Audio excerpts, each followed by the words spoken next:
Bom dia, segundo ano. Hoje a Pro vai explicar a matéria, tá? Eu fiz por partes, bem devagar, bem homeopáticas. E tô olhando para baixo porque eu tô seguindo o slide que eu anexei na plataforma, tá? Então começa ali, esse capítulo, esqueci o número, mas é sobre a expansão territorial do Brasil e os agentes de ocupação. Hoje nós vamos estudar dois agentes, as entradas e as bandeiras, tá? Então, ali, na capa, né, na introdução, fala que o Brasil é o quinto maior país do mundo em extensão territorial.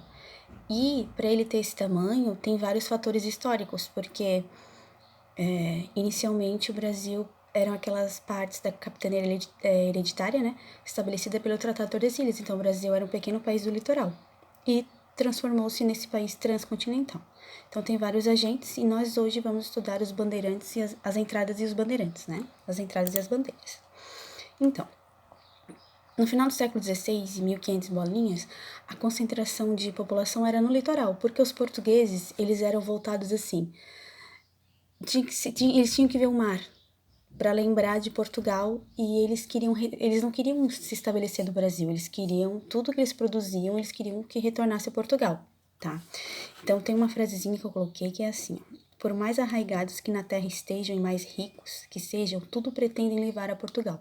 Então eles queriam levar tudo para Portugal, tá? E pela costa brasileira, os portugueses se espalhavam de forma descontínua, assim, com um crescimento desordenado, não muito arquitetado, tá? Os portugueses não eram muito assim de estabelecer vilas bem organizadas, tá? Então, assim, na metade do século XVII, que é 1650 para frente, o Brasil ele começa a ganhar força na ocupação do território. Tem um fator bem importante que com a União Ibérica, tá? Quando Portugal e Espanha ficaram sobre a mesma coroa, o limite de Tordesilhas deixou de existir, então foi mais fácil adentrar o território. Então, a partir do século XVII, ganhou força em direção ao interior e ao litoral norte, as regiões do Rio Grande do Norte e Amapá, aquela parte lá de cima. E nós temos os 4 agentes, eu botei já aqui de princípio porque esse slide terá continuação. Então, o primeiro pontinho é exploradores em expedições militares, que são as entradas.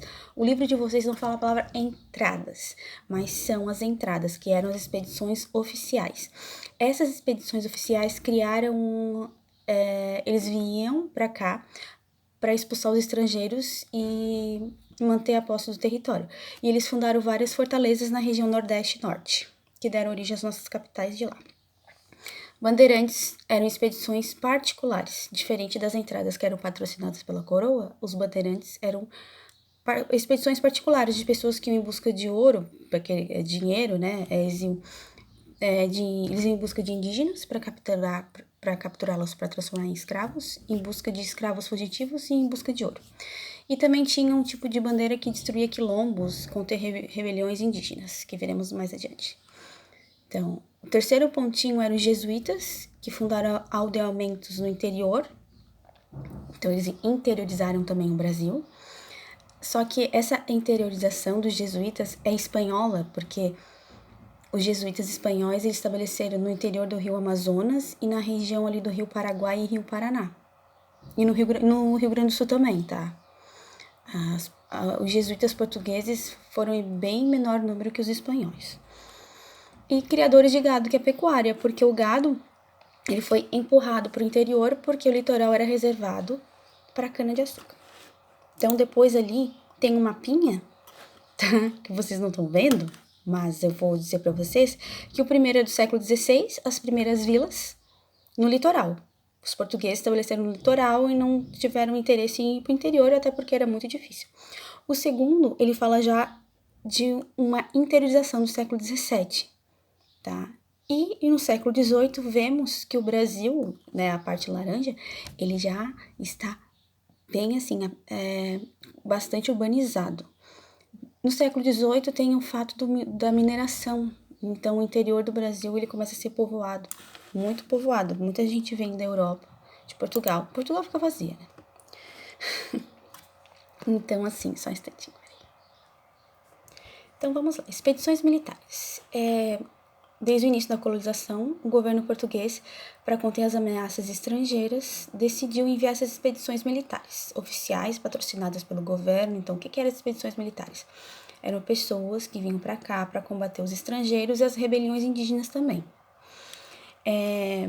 E essas expedições ergueram fortes no litoral nordeste e norte, tá? E essas expedições foram chamadas também de entradas.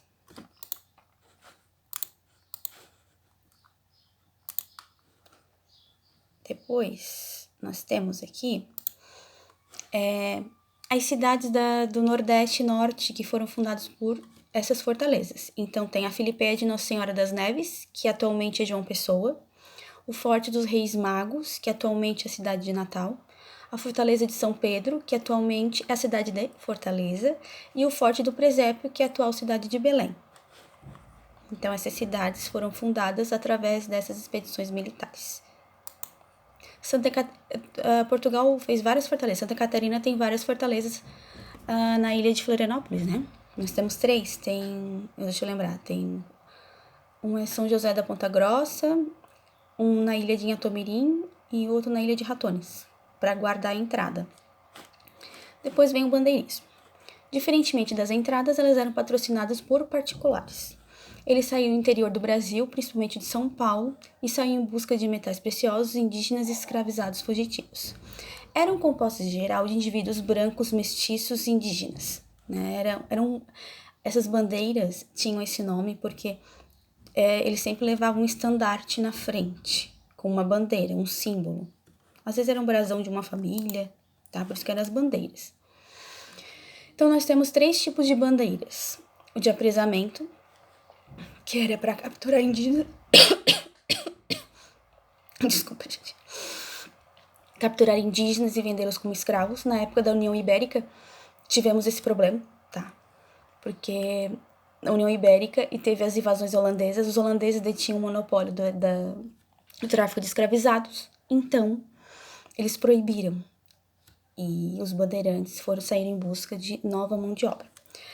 Então, esse é de apresamento para capturar indígenas. Sertanismo de contrato era para combater rebeliões indígenas e a captura de escravizados fugitivos e para destruir quilombos. E a bandeira de prospecção, que era para buscar ouro e pedras preciosas, que foi em Minas Gerais foi achado ouro e diamantes, tá? As bandeiras de apresamento foram importantes, né, como eu disse, na época da invasão holandesa, que capturava indígenas para suprir a carência de mão de obra. Esses indígenas eram chamados de negros da terra. Eles eram forçados a trabalhar na lavoura e para ajudar no transporte de mercadorias. E os bandeirantes, né, que queriam capturar indígenas, também atacavam as missões jesuíticas, porque lá o índio que estava na missão jesuítica já sabia falar o português e já estava com costume cristão, né, já estava meio que aculturado. A bandeira sertanismo de contrato era uma bandeira mais do Nordeste, que partia geralmente de Salvador, Recife e Olinda. Elas foram empreendidas especialmente após a expulsão dos holandeses, quando o tráfico de escravizados voltou, né, a funcionar normalmente, e o tráfico de indígenas perdeu a intensidade. Esse tipo de bandeira era como se fosse o braço armado de um fazendeiro, de uma pessoa importante. Ele contratava esses bandeirantes de sertanismo de contrato, esses sertanistas de contrato, para reprimir uma rebelião indígena, para destruir um quilombo ou para capturar escravizados fugitivos. E a bandeira de prospecção é a bandeira que no final do século XVII, a partir de 1693, descobriram ouro nas Minas Gerais e em regiões de Goiás também e de Mato Grosso, mas as regiões de Minas Gerais ficou sob o monopólio da coroa portuguesa, tá? Então, para hoje era isso, as bandeiras, e semana que vem teremos continuidade desse capítulo. Tchau, gente!